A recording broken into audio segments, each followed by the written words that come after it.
It was a landmark event 40 years ago inside the Fountain Theater, a play about a group of lesbian friends which ran for over 2 years. I'm Lynn Wagner in East Hollywood, where the play Last Summer at BLUEFISH Cove is being revived, and they're finding it's just as timely now as it was then.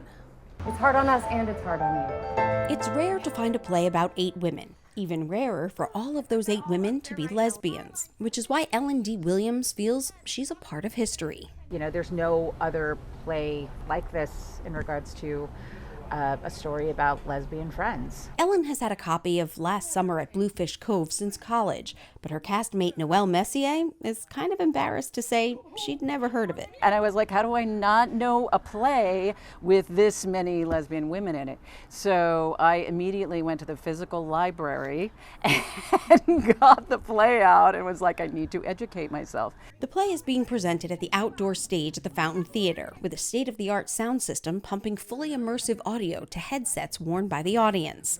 This is a fitting home for the revival. It's been 40 years since the show opened at this theater and ran for 2.5 years, which Ellen says is remarkably telling. Like, there was an audience. People weren't seeing their story being told, so they were coming out to see it. And director Hannah Wolf thinks they'll come again, because even 4 decades later, it remains relevant. There's an attempt right now to push queer people back to the edges of society. And this show really brings up the history of these small spaces that are safe, where queer people can gather and can live a more outwardly public life. This work is considered a landmark in lesbian theater, something Hannah says there certainly isn't enough of. Not at all. While watching the all-male piece The Inheritance at the Geffen last year, she wondered what it would be like to have a theatrical experience where lesbians take up that much space. It's another reason why she's thrilled to be working on this production, particularly outdoors.